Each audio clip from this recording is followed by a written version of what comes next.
Juice box, boy.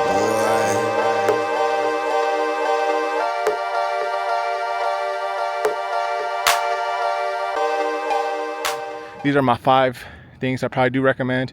Number 1 is headlights. Like I said, headlights is number 1. 2, lowering it. I think lowering springs, of course, make a big difference on this. You know, I think with them already being square body and then having the 5-star lugs or 5-spoke rims on them, I think the OEM wheels look amazing. Obviously, it looks really great with the welds. Obviously, boost it. That's one too. You know what I'm saying? Even if you go with the supercharger, pro charger, turbo, I think no matter what, at the end of the day, it's going to be a wonderful car, especially being it all-wheel drive. You know, you're going to take off from a dig.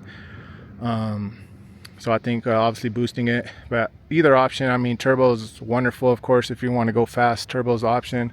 But whatever one is great. So another thing I think you should do is exhaust. You know, everybody always tells me what exhaust should I get. I think Corsa. I went with Corsa on this one. It's not that loud on the WK1, but on the WK2 it's pretty loud. My sister's WK2 has Corsa. I think it's loud as hell. It sounds beautiful. If you're gonna get a WK1, I recommend probably Solo Performance. I think Solo Performance is a good exhaust you should get for that. I think that's good. And then I think I recommend is probably a hood. Honestly, a hood. I think a hood is wonderful. It makes the Jeep look different.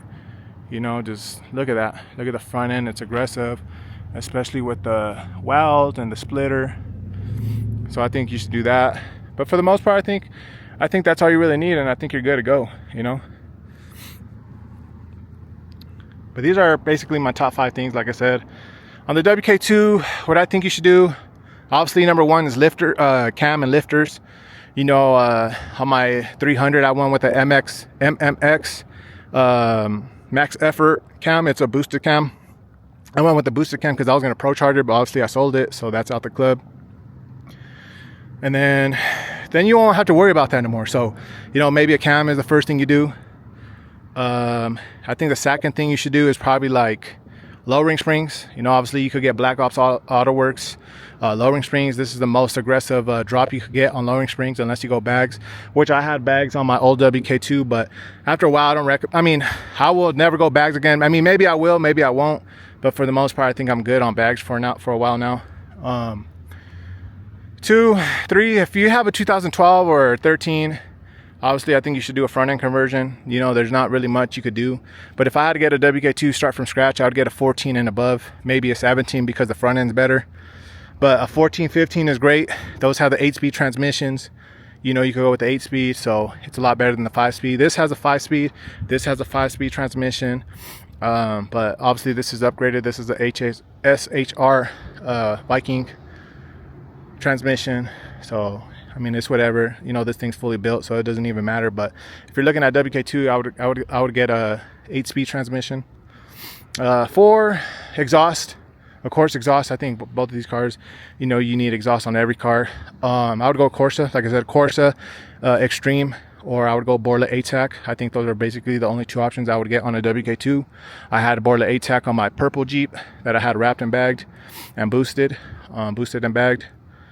I would go Borla ATAC. That shit sounded loud. Corsa Extreme also sounds wonderful. And then I think, you know, for another part you should do is just like go to Black Ops Auto Works, get a hood. You know, you could get some mirror caps, you could get the rear spoilers and stuff like that. They sell a lot of stuff, so you could do like that. So, I mean, that's basically the 5 things I would do. You know, it's plain and simple.